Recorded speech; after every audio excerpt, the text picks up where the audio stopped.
God. దేవుడెవరు? దేవుడు కరుణా సంపన్నుడయ్యుండి మనం మన అపరాధముల చేత చచ్చిన వారమై ఉండినప్పుడు సహితము మన ఎడల చూపిన తన మహాప్రేమ చేత మనల్ని క్రీస్తుతో కూడా బ్రతికించెను.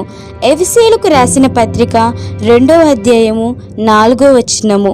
అవును ప్రియులారా, మన దేవుడు కరుణా సంపన్నుడు. ఆయన తన శరణు జొచ్చిన వారిని ఎంత మాత్రము త్రోసివేయని కరుణామయుడు. అందుకే యేసయ్య మానవునిగా ఈ భూమి మీద పరిచర్య చేస్తున్నప్పుడు ఎంతోమంది ఆయన దయను పొందాలని ప్రయత్నిస్తూ యేసు ప్రభువా మమ్ము కరుణించుమని కేకలు వేసిరి.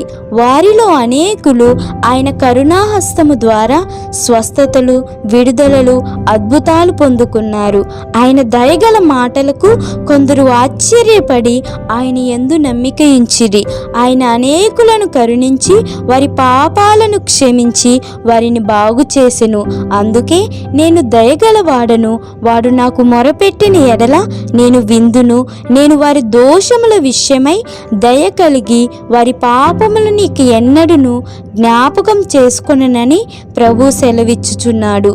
అవును, మనం ఇంకనూ పాపులుగా ఉన్నప్పుడే ఆయన మన స్థానంలో చనిపోయి మనకు రావాల్సిన శిక్షను ఆయన అనుభవించి మనకు పాప క్షమాపణ అనుగ్రహించుటకు క్రీస్తు యేసు రక్తమునందలి విశ్వాసము ద్వారా యేసయ్యను కరుణాధారముగా బయలుపరిచెను. అందుకే పొందగోరు వాని వలనైనను ప్రయాసపడు వాని వలనైనను కాదు, కానీ కరుణించు దేవుని వలననే అగును అని పరిశుద్ధ గ్రంథంలో రాయబడినది. అవును ప్రియులారా, దయామయుని దయగల మాటలు ప్రతి ఒక్కరూ చదవాలని, ఆ మాటలలో ఉన్న మాధుర్యం ప్రతి ఒక్కరూ స్వయంగా అనుభవించాలని ఎంతో పరితపించి ప్రతికూల పరిస్థితులలోనూ తన ఆశయ సాధనలో వెనుదిరుగక ముందుకు సాగిన గొప్ప పండితుడు క్రీస్తు హతసాక్షి విలియం టిండేల్. ఆ కాలంలో మత గురువులు తప్ప సామాన్య ప్రజలు బైబిల్ చదవడానికి అవకాశం లేకుండా బైబిల్ లాటిన్ భాషలో ఉండేది కనుక ఎవరైనా బైబిల్ను తర్జుమా చేస్తే వారికి మరణ శిక్ష విధించేవారు.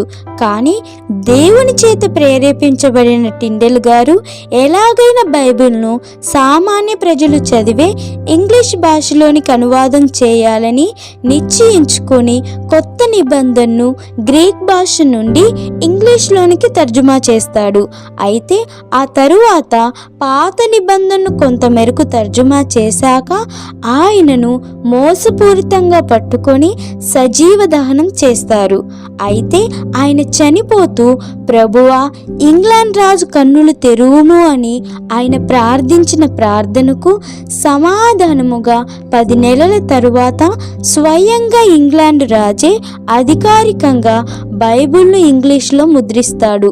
అందుకే ఒకని ఎడల ఒకడు దయ కలిగి కరుణాహృదయులై క్రీస్తునందు దేవుడు మిమ్మల్ని క్షమించిన ప్రకారము మీరును ఒకరినొకరు క్షమించుడి అని వ్రాయబడినది.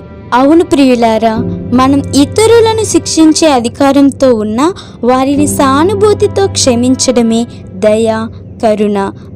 యేసయ్య ఏ విధంగా అయితే అసంపూర్ణులుగా ఉన్న మన ఎడల దయ కలిగి ప్రతి తప్పిదమును పొరపాటును క్షమిస్తూ మనల్ని కరుణిస్తున్నాడు, అలాగే మనం కూడా ఆయనను పోలి నడవాలని దేవుడు ఆజ్ఞాపిస్తున్నాడు.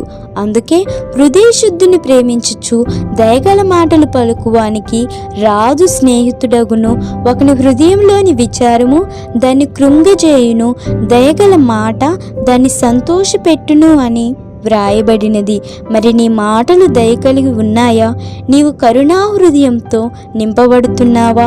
ఇతరులతో దయ కలిగి ప్రవర్తిస్తున్నావా? పరీక్షించుకో.